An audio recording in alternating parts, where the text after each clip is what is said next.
When the Parliamentary Affairs Minister, Mr. V.C. Shukla, hurriedly convened a press conference in the capital on Tuesday this week, the signal was clear that the government was not prepared to lose its run against time while providing their side of the story on the telecom issue, which had snowballed by then. As yet another opportunity for the entire opposition to level charges against the present Narsima Rao government. This time, the attack was on the Union Telecommunications Minister, Mr. Shukla, who was alleged by the opposition of favouritism and irregularities while providing licences for the provision of the basic telecom services in the country.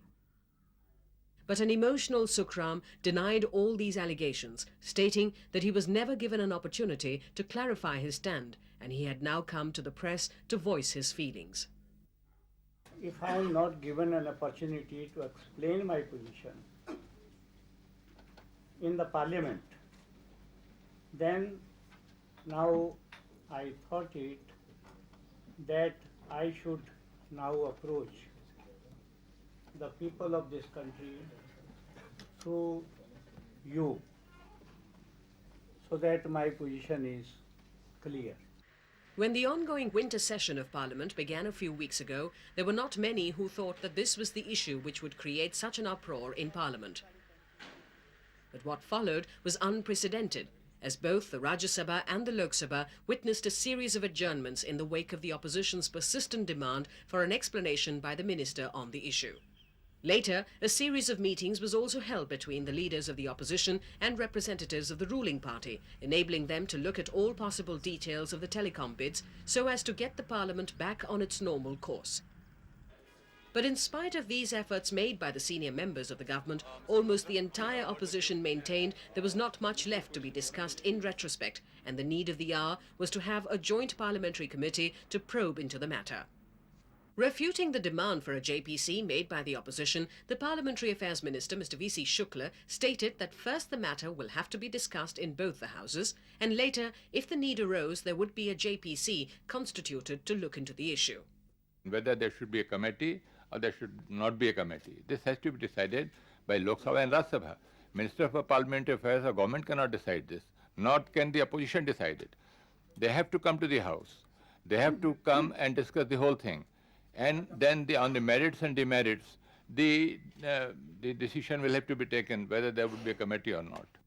The Union government had envisaged a resource gap of over 230 billion rupees or $6.5 billion under the 8th plan outlay, and as a follow-up to this, the government invited tenders in January 1995 for the purpose of selecting private companies to operate basic telephone services all over the country.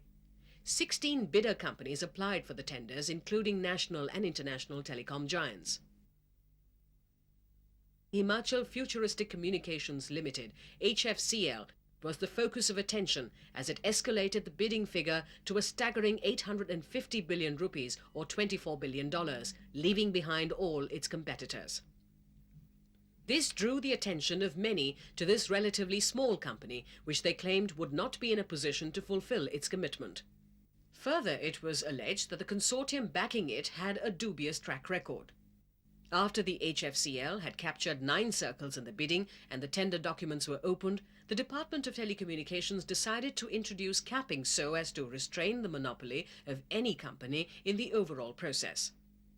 As the capping was limited to 3 circles per company, there was an allegation made that HFCL was favoured to take the circles it wanted, rather than those which were allotted to it, resulting in a profit loss of nearly 200 billion rupees or $5.7 billion. Senior officials of the Telecom Commission nevertheless maintain that capping was not a decision they regretted. We also, in an infrastructure service like Telecom, cannot take the risk of giving half the country to one single company and risk chances of failure. We, as a responsible government, could not have gone ahead and given 9 circles to one company. And therefore, the cap was placed at 3.